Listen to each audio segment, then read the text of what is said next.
The Joe Rogan Experience. You know? Yeah. And I've always admired that you figured out when we were really young. I mean, when I met you, you quit. And, you know, we were both in our early 20s. Yeah. And you were like, fuck this. Right. I'm not going down that road. And you didn't need anything. You didn't need Alcoholics Anonymous. You're like, no, I'm not doing it. I did some therapy. That helped. I just needed to realize that once I realized that, and I had gone to Al-Anon because of my dad, adult child of alcoholic meetings, which helped me a phenomenal amount, just to realize that that it's a disease and that, you know, you're powerless to it. And that for me, I was able to apply what I learned in there, because I went to a couple AA meetings, and in Boston it was like guys would get up and they were like, and then I blew a guy for a sandwich and I passed out in the fucking dump, and they, you know, it's like I couldn't relate. I mean, my thing was like I fucked a fat chick. You know, that was my bottom. I had a three-way with a couple girls who were, you know, as fat as John Panette. And so I could, but I read the literature of the 12 steps, and it helped me because it made me realize that when I wanted a drink, something was going on. Yeah. And to this day, I just have that reaction. I know that I still want to drink all the time, but when I really want to drink, I stop and I go, all right, what's stressing you out? What do you need to deal with? And then I just kind of focus on it. Yeah. Yeah, there was, when I was a kid, my dad was an architect, and so I worked on a lot of construction sites, and I met a lot of junkies. A lot of people on construction sites are either alcoholics or drug addicts. And there was this one guy that I really liked. He's a funny guy, man. Really funny guy, and he's in a band. His name is Robbie. Funny fucking dude. Loved hanging around with him, but just couldn't stay off the coke. Wow. Couldn't stay off the coke. And you could totally tell he'd be honest about it too. Say how he went off the rails, and we would be working together. He was a carpenter, and I was like a laborer, so I was like an apprentice. And so he'd be talking to me while he's explaining to me how to do things and stuff like that. And he's like, yeah, I'm just fucking tired of this. I'm getting my shit together. The band's getting back together again. We're writing songs and this and that. And then he'd come in Monday looking like shit. Just looking like shit, real grumpy, didn't want to talk, had a headache. Yeah. And, and he'd admit it, went off the rails. Right. The saddest thing is that when you first start doing drugs, and I don't know about you, but I had a phenomenal time doing cocaine. I mushrooms and all the stuff I did as a teenager was like, I never got hooked on it. And if you do it, maybe I did coke 50 times without ever getting hooked, it's a blast. That's the best kept secret. But then once you get hooked, you're not even having fun anymore. You're just maintaining. You're just feeding it so you don't crash.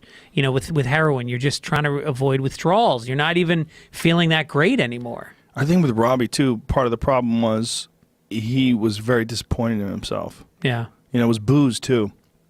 He would just go off the rails and try to keep it together. It's like there's a lot of people out there that they have a dream, and then the pressure of trying to reach that dream, like his dream is to be in a successful band, right? And the pressure of trying to reach that dream and see it to fruition, it seems unreachable. Yeah. It seems too far off. And here you are, you're in your 30s, and you're working a construction job, and you fucking work all day in Boston in the winter. You're tired as shit when you get home. You don't want to go to band practice. Yeah. You get home at 6:30, you have dinner, and now it's 7:30. You got to get up. Right. You got to get up in a few hours. Right. Like, what are you doing? When are you going to bed? You got to get up at 6. Like, then you go to fuck. band practice and the drummer doesn't show up, so Right. you can't practice. Or He's 45 minutes late, his car breaks down, and you're fucking pissed, and your girlfriend's screaming at you. Yeah. Yeah, yeah. Then try to have a relationship on top of that. Tell that girl you can't go out on Saturday night ever because you're doing gigs. And then the gigs suck, and you're not making any money, and they're like, you should get a job. The gigs suck. You should get a job. Yeah. Fuck. And then you're in a band, so girls are throwing themselves at you. Have an affair. She's got some coke. Now it's good. Now the story turned around. I turned it around. Now it's exciting again. Born to be wild. Dum, dum, dum. Sometimes when I work at a casino, there'll always be that band in the lounge just playing like Born to be Wild and all those songs. And like you'll see people that are like 57 dancing, and you see them and they're dancing, and it's like they're just reliving the only joy they had in their life, which was like when they were young, dancing a rock. And this band is fucking, they're gods to them. Yeah, the time when you're young, when you're having fun, is so fleeting. Yeah. Then all of a sudden responsibilities stack up. And all of a sudden, you know, you have to pay bills. You have obligations. You have so much that you have to think about. Yeah. For so many people, there's this period of their life where they look back to whimsically. Like, that was the time when I was free. Yeah. I was young and my dick got hard all the time. I could go 2 or 3 times. 3 times in a night. You're like, Shit. wild, man. I can't believe it. And you think anything is possible. I Yeah. mean, that's really... Anything can happen. That's the loss of innocence, is when you realize at a certain point that you do have to pick a path and stay on it. Oh, yeah. You better.